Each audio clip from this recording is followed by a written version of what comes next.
Most of us have imaginary friends at some point in our existence. If you never had any, either you were missing out or you had actual physical beings in your life you could call friends, and you weren't a shy little kid too introverted to desire to initiate a conversation with your snot-nosed peers. So, to each their own. I fell into the second category, the child who would associate with everyone ever when I was below the age of kindergarten. What happened in kindergarten? My first day of kindergarten. What a time to be alive. I got a haircut the day before. I wonder if he noticed. Hey, Taylor. Notice anything different? I just met you. I simply decided that fellow children just weren't interesting enough if they couldn't notice my haircut having first met me. I mean, it used to be like a foot long, and I cut it short to a bob. I was so cool, and that child didn't even know it. So I did what any kid would do and came up with my two other sisters. I had two little brothers in the real world, and I was always jealous that A, they weren't older than me, and B, at least one of them wasn't a fellow girl. Yes, queen.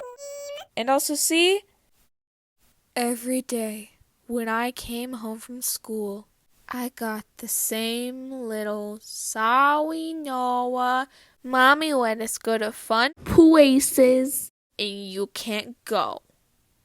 So, why not replace them with three older sisters? Older sister 1! Forget her name, but I think it was something like Laura. She was tall, always wore blue dresses, long blonde hair, looked a lot like how I drew myself back then. Very motherly in nature, and so old! Like 11 to 12 in my 5-year-old brain, but that's besides the point. She was the mediator and kept peace between me and middle sister. I also forget her name, but it was probably something like Violet. Very moody, short brown hair, always wore purple dresses, so emo it wasn't even funny. My little child brain was always trying to impress this fictional sister who would get mad at me, so Laura would have to sort it out. Younger, but still older sister. I don't think I named her, but, well, call her Zoe. She was just kind of there. Wore lots of pink dresses. Then me! The little girl with a bob and golden dress because I was special. Writing this script makes me think back on how often I used to wear dresses. I loved my fictional sisters so much that I was convinced that they were real and told my parents so. And get this, they were princesses, and I was the lost princess, and they all lived in Orlando, Florida, in Disney World, and when I relayed this all to my parents, they seemed concerned that I was already packing my tiny elephant suitcase and announcing my departure. I don't see it. For several months, which turned into years, I kept myself entertained by repeatedly drawing my imaginary sisters. Then I got bored again. Fast forward about 2 years, and my imagination was just bursting out of my little kid ears again. So, of course, I created my own little people. Again, with more gender diversity. No, not all of them were people.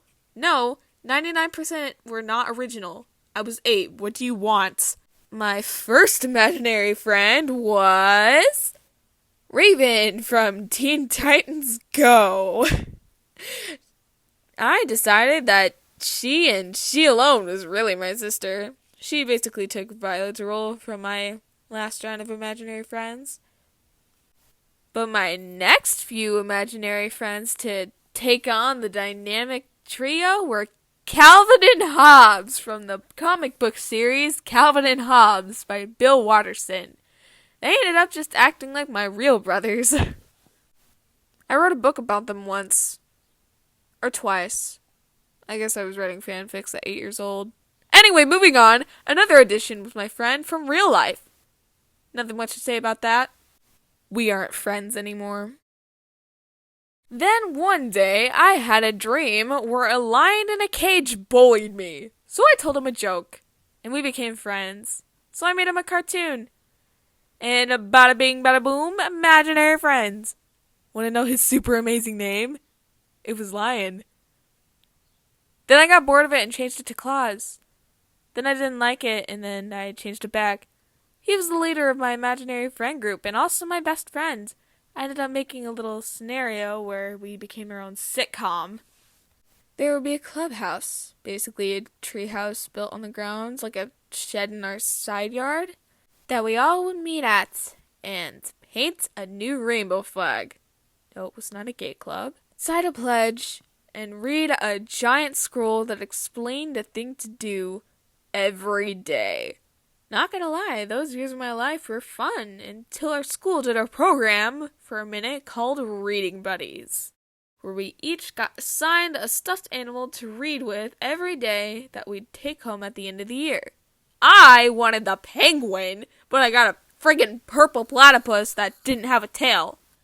But alas, I fell in love with her immediately and named her Purple Platypus. So original. And immediately dropped the other imaginary friends. My other friend, a real one, ended up with a strange-looking red cow, which they named Red Bull. Then I put 2 and 2 together and wrote a book. Then 2, then 4. I wrote lots of comics with these guys, my friend included. Gave them personalities. Those were definitely my favorite of the bunch. Finally, my last 2 technically imaginary friends. I'm saying technically because they meant nothing to me. These girls. I came up with them when I was bored in like 5th or 6th grade. Like most of the rest, I don't remember their names, but I think the pink one was Penelope? Yeah, and the blue one might have been something like Jasmine or Jessica. Anyway, imaginary friends are something most of us cherish and remember with happy memories, despite theories suggesting 20% of them being dead people. They can be like the real friends you couldn't make because you enjoy being alone and being quiet, except 10,000 times cooler.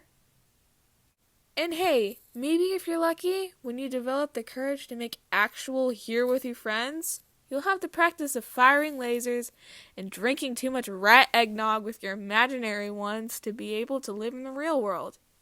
Or not. Either way, whatever makes you happy and doesn't bring the crime rate up in your area.